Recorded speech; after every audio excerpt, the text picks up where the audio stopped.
हिंदीपीडिया में एक बार फिर से आप सभी का अभिनंदन। आज के इस अंक में हमने सामान्य हिंदी का एक ऐसा बिंदु लाने का प्रयास किया है जो अत्यंत ही महत्वपूर्ण है। अक्सर देखा जाता है कि हम जब कभी लेखन कार्य करते हैं, पंचमाक्षर की समस्या सामने आती है। हम गलतियां करते हैं, उन गलतियों से बचने के लिए पंचमाक्षर बहुत ही उपयोगी है। इसे जानना है, सोचने की बात है। जिसे हम बचपन से पढ़ते चले आ रहे हैं, उसे भी पढ़ने की जरूरत पड़ गई है। क्यों? क्योंकि हिंदी हमारी मातृभाषा है। हिंदी हमें आनी चाहिए। इसलिए आनी चाहिए, हमारी आने वाली पीढ़ियां जब हमसे प्रश्न करेंगी कि हमें यह बताइए, तो हमें पता होना चाहिए कि हमें आता है कि नहीं। अगर नहीं आता रहेगा तो हम कहाँ से उन्हें सिखाएंगे, कहाँ से बताएंगे। इसलिए भी जरूरी है हिंदी के ज्ञान को हम सही रखें, संभाल कर रखें, ताकि हम उन्हें सही ज्ञान देने की क्षमता रखें। तो आइए दोस्तों, चिंता की बात नहीं है। आज हम सीखेंगे पंचमाक्षर। पंचमाक्षर क्या होते हैं, क्यों होते हैं, कैसे बनते हैं, कैसे बोले जाते हैं, कैसे लिखे जाते हैं, इन सभी प्रश्नों के उत्तर इस छोटे से वीडियो में आपको मिलेगा। तो अंत तक वीडियो को देखिएगा।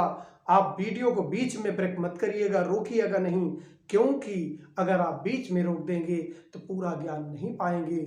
सरल ज्ञान और शुद्ध ज्ञान यही मिलता है। इसके लिए आप मेरे साथ बने रहिए, आगे देखते रहिए कैसे होता है पंचमाक्षर, क्यों कहते हैं इन्हें पंचमाक्षर। तो आइए शुरू करते हैं आज का यह बिंदु, पंचमाक्षर। तो दोस्तों, पंचमाक्षर जैसा नाम पढ़ते हैं, नाम से ही पता चल जाता है कि यह दो अक्षरों से मिलकर बना है, पंच और अक्षर। पंचम अक्षर, इसको अगर हम कहेंगे पंचम, पांचवा अक्षर। किसका पांचवा अक्षर, कैसा पांचवा अक्षर?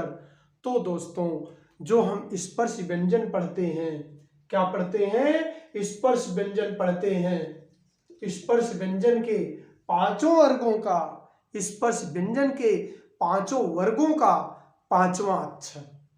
तो वर्ग किसे कहते हैं? जैसे ध्यान देंगे, वर्ग किसे कहते हैं? क, ख, ग, घ, ङ। अब अंगा नहीं बोलते हैं इसे बोलते हैं ङ।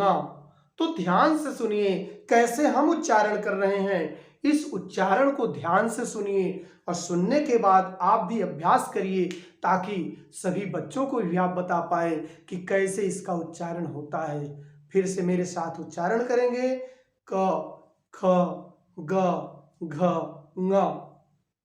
इस तरह से हम सही उच्चारण करके यह जान पाते हैं कि क्या कहते हैं। तो यह वर्ग जो है, इसे हम क वर्ग कहते हैं। क वर्ग। अब क वर्ग है, इस तरह से यह पंक्ति जो है क, ख, ग, घ, ङ, यह क वर्ग में आती है। इसी तरह से ख वर्ग है, च, छ, ज, झ, ञ। च, छ, ज, झ, ञ। तो च, छ, ज, झ, ञ जो है, ये च वर्ग में आता है। फिर आता है ट, ठ, ड, ढ, ण। ट, ठ, ड, ढ, ण। तो जब इस तरह से आता है तो इसको भी हम ट वर्ग कहते हैं। ट वर्ग कहते हैं। इसी तरह से अगली पंक्ति है, क्या है? त, थ, द, ध, न। त, थ, द, ध, न। तो जब इस तरह से इसको पढ़ते हैं तो यह त वर्ग में आता है, इसको त वर्ग कहेंगे। और अगला वर्ग हमारा जो है प वर्ग है, प, फ, ब, भ, म। तो देखिए, सबके उच्चारण में, हर वर्ग के उच्चारण में हमारे अंतः से, हमारे हृदय से जो स्वर वायु निकलती है, स्वर वायु निकलती है, वह मुंह के अलग अलग भागों में स्पर्श करते हुए बाहर निकलती है, जिस कारण से इनका नाम अलग अलग पुकारा जाता है। इसको प वर्ग लिख लेंगे। तो अब इनको किस आधार पर नाम दिया गया है? तो स्वर वायु के स्पर्श करने के आधार पर इनका नाम दिया गया है। इनका नाम दिया गया है, क वर्ग का नाम है कंठ, कंठ। फिर च वर्ग का नाम है तालु, ट वर्ग का नाम है मूर्धा और त वर्ग का नाम है दंत और प वर्ग का नाम है ओष्ठ। इस तरह से इनके 5 नाम हैं, कंठमूली, तालव्य, मूर्धन्य, दंत्य और ओष्ठ। इस तरह से इनके 5 वर्ग के अलग अलग नाम होते हैं। तो दोस्तों ये वर्ग हो गए। अगर हम इस तरह से चलते हैं तो वर्ग में आते हैं, इस तरह से वर्ग में आते हैं। कैसे? क वर्ग में, च वर्ग में, ट वर्ग में, त वर्ग में और प वर्ग में। तो जो वर्ग आते हैं यही कहे जाते हैं कंठ, तालु, मूर्धा, दंत, ओष्ठ। कंठ, तालव्य, मूर्धन्य, दंत और ओष्ठ, इनके अलग अलग नाम हैं।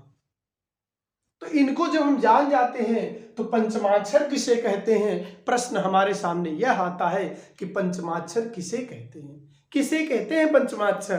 तो इसको भी देख लेते हैं। पंचमाक्षर, प्रत्येक वर्ग का पहला अक्षर, प्रत्येक वर्ग का पहला अक्षर होता है प्रथम अक्षर, प्रथम। प्रत्येक वर्ग का द्वितीय अक्षर क्या है? द्वितीय। प्रत्येक वर्ग का तृतीय अक्षर क्या है? तृतीय। और प्रत्येक वर्ग का चौथा अक्षर क्या है? चतुर्थ। और प्रत्येक वर्ग का 5वां अक्षर जो होता है पंचमाक्षर। दोस्तों हमें मिल गया पंचमाक्षर किसे कहते हैं। प्रत्येक वर्ग के 5वें अक्षर को पंचमाक्षर कहते हैं। प्रत्येक वर्ग के 5वें अक्षर को क्या कहते हैं? पंचमाक्षर कहते हैं। तो पंचमाक्षर पता चल गया। अब इसका उच्चारण हम कैसे करेंगे? जैसे अभी आपने किया था मेरे साथ, ऐसे ही बार बार आप करेंगे और दूसरे को भी कराएंगे, ताकि हिंदी का सही ज्ञान और सरल ज्ञान सबके पास हो, शुद्ध ज्ञान सबके पास हो। तो आइए देखते हैं पंचमाक्षर को और क्या क्या कहते हैं। तो पंचमाक्षर को अगर देखा जाए तो इसको कहते हैं अनुस्वार। अनुस्वार, अनुस्वार का चिन्ह जो है कैसे लगाते हैं? एक ऊपर बिंदु रख के लगाते हैं। अनुस्वार का चिन्ह एक ऊपर बिंदु रख के लगाते हैं। तो अपनी अक्षर लिखने की वर्ण के ऊपर जब अक्षर लिखते हैं उसके ऊपर जब एक बिंदु लगाते हैं तो वह अनुस्वार होता है, जिसका उच्चारण स्थान नासिक होता है, नासिका होती है। जब हम उच्चारण करते हैं तो उसका उच्चारण हमें नासिका के जोर से होता है। हमारी स्वरवायु नासिका पर टकराते हुए मुंह से निकलती है, इसीलिए उसे अनुस्वार कहते हैं। इसी तरह एक वर्ण और होता है अनुनासिक, जिसमें स्वर वायु मुंह और नाक दोनों से साथ साथ निकलती है, इसलिए अनुनासिक कहते हैं। उसी अनुनासिक को चंद्रबिंदु कहते हैं। जिसे आप चंद्रबिंदु कहते हैं इसे आप अनुनासिक भी कहते हैं। तो दोस्तों यह याद रहना चाहिए, अनुस्वार किसे कहते हैं और अनुनासिक किसे कहते हैं। तो अनुस्वार हो गया, अनुनासिक हो गया। पंचमाक्षर को क्या कहते हैं? इस पंचमाक्षर को हम क्या कहते हैं? इस पंचमाक्षर को हम अनुस्वार कहते हैं। यह प्रत्येक वर्ग का 5वां अक्षर होता है। लेकिन जब हम बचपन में पढ़ते थे, हम छोटे थे, हमें इस तरह से नहीं पढ़ाया जाता था, क्योंकि 5 या 6 साल के जब हम होते थे तो हमें इस तरह से अनुस्वार अनुनासिक पढ़ाया जाता तो शायद मुश्किल होती वर्ण सीखने में। इसीलिए हमारे गुरु जो थे उन्होंने अपने ज्ञान के आधार पर हमें सीखने के लिए इनको सिखा दिया, बोलना सिखा दिया, लिखना सिखा दिया, लेकिन उन्हें यह बताने की प्रक्रिया इसलिए नहीं की कि इनके समझ से बाहर की है। जब इनको जरूरत पड़ेगी, जीवन में कभी जरूरत पड़ेगी तो ये उसको सीख लेंगे। लेकिन इस पढ़ाई के दौर में, प्रतियोगिता के दौर में बिजी होने के कारण हम लोग कहाँ सीखते हैं, तो नहीं सीखते हैं। लेकिन सही जानना है, इसलिए यह क्लास आपके लिए है। आप अंत तक देखते रहिए कैसे कैसे इनका प्रयोग बदलता गया, कैसे कैसे इनका प्रयोग बदलता गया, क्यों बदलता गया। हमने बचपन में बताया कि बचपन में सीखा केवल जानने के लिए, लेकिन अब जानना पर्याप्त नहीं है, अब तो उसे सही जानना पर्याप्त होना चाहिए। तो सही जानकारी होनी चाहिए। सही जानकारी के लिए हम इनका प्रयोग देखेंगे। जैसे बचपन में हम लिखते थे गंगा, ऐसे लिखते थे। जब हम छोटे थे ऐसे गंगा लिखते थे? नहीं लिखते थे। हम लोग लिखते थे अंगा, गा, गंगा। लेकिन आज इसका प्रयोग कैसे करते हैं? ऐसे करते हैं, क्योंकि सभी पंचमाक्षर के लिए एक ही चिन्ह बना दिया गया है। क्या? अनुस्वार। चाहे वह जो पंचमाक्षर हो, एक ही उसके लिए चिन्ह है। क्या है? अनुस्वार। तो दोस्तों यहां पर दूसरा शब्द लेते हैं च से। जैसे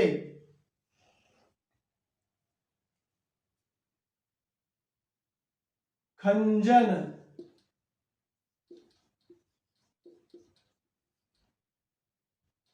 खंजन, खंजन। ध्यान से देख रहे हैं, यहां लगा है च छ ज झ, यहां लगा है। लेकिन आज हम खंजन कैसे लिखते हैं? आज हम खंजन लिखते हैं ऐसे, खंजन। हम इतना कठिन नहीं लिख सकते, क्योंकि टंकण विधि जो है, टंकण ज्ञान जो है, टंकण वर्ण जो है, वह इस तरह से नहीं लिखे जा सकते। इसलिए सबके लिए एक ही बिंदु रखना पर्याप्त माना गया, अनुस्वार लगाकर सबको लिखना अनिवार्य माना गया। इसलिए हम क्या करते हैं? अनुस्वार यहाँ भी प्रयोग करते हैं। जैसे यहाँ पर प्रयोग किया, वैसे यहाँ पर देखिए अनुस्वार का प्रयोग हो गया। इसी तरह से अगला वर्ण है, क्या है अगला वर्ण?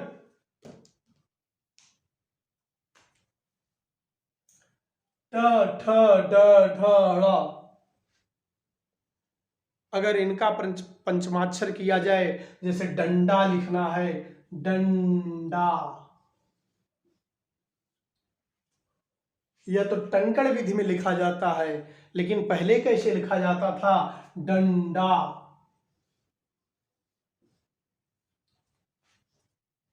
तो दोस्तों इसी तरह परिवर्तन हुए हैं। जो पंचमाक्षर का आज प्रयोग हो रहा है, इसी तरह परिवर्तन होते चले गए हैं। अगला अक्षर है त वर्ग। त वर्ग, त वर्ग का पंचमाक्षर है ना। नाव का प्रयोग करते हैं, लिखते हैं हिंदी। लेकिन आज टंकण की विधि में हिंदी कैसे लिखते हैं? इस तरह से, हिंदी। केवल एक अनुस्वार लगा करके उसका सही प्रयोग कर लेते हैं। एक अनुस्वार लगा करके उसका सही प्रयोग कर लेते हैं, ताकि लिखने में, टंकण करने में, टाइप करने में कभी भी हमें प्रॉब्लम या समस्या उत्पन्न न हो। तो इस तरह से पांचवा प फ ब भ म भी लिखते हैं। म को भी अनुस्वार के रूप में लिखते हैं। जैसे संबंध, संबंध। अब यहां पे हमने अनुस्वार लगाया, लेकिन आज जब हम आधा म लिखेंगे, स्वर विहीन म लिखेंगे, जिसको आधा म कहते हैं, जिस व्यंजन में स्वर नहीं होता है उस पे हम हलंत लगाकर लिखते हैं। कैसे लिखते हैं? हलंत लगा करके। अगर ऐसे हमें टाइप करना होगा तो थोड़ी सी दिक्कत आएगी, इसलिए इसको कैसे लिखते हैं? संबंध। कैसे लिखते हैं? संबंध, संबंध। तो मानक रूप यही माने गए हैं जो अनुस्वार लगाकर लिखे जाते हैं। मानक रूप यही माने गए हैं जो अनुस्वार लगाकर लिखे जाते हैं। पंचमाक्षर का प्रयोग अनुस्वार के रूप में मानक रूप माना गया है। तो दोस्तों, इस तरह से पंचमाक्षर जो आपने आज सीखे हैं, इनका सही उच्चारण करना भी सीखा है। मेरे साथ ङ, ङ, फिर या, फिर ड़ा, फिर ना, फिर मा। ङ, या, ड़ा, ना, मा। एक बार और जोर से बोलेंगे मेरे साथ। ङ, या, ड़ा, ना, मा। तो अपने ज्ञान को सही रखना है ताकि हम कहीं भी किसी भी परीक्षा में बैठें, किसी को सिखाएं, अपने बच्चों को बताएं, कहीं भी हम रहें तो इसका सही ज्ञान हमें आना चाहिए। इस उद्देश्य से यह वीडियो मैंने बनाया था, आपके हितार्थ है। और आप अगर मेरे चैनल पर नए हैं तो जरूर सब्सक्राइब करिए। इसी तरह से छोटे छोटे ज्ञान लेकिन सही और शुद्ध ज्ञान आपको मिलते रहेंगे। सभी प्रतियोगी परीक्षाओं के लिए आप ऐसे अच्छे से तैयारी कर सकेंगे। जब कभी आप परीक्षा में बैठेंगे तो आपको कोई भी समस्या नहीं लगेगी कि हमें यह प्रश्न नहीं आता है।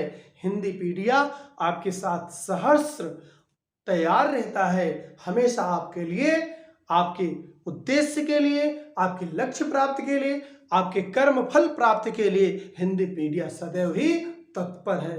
तो दोस्तों, जो पहले से हैं वो हमारे चैनल को सब्सक्राइब कर चुके हैं, वह अपने दोस्तों में शेयर करें ताकि आपके साथ साथ और लोगों तक यह ज्ञान पहुंच सके। आज के लिए बस इतना ही। धन्यवाद। जय हिंद, जय भारत।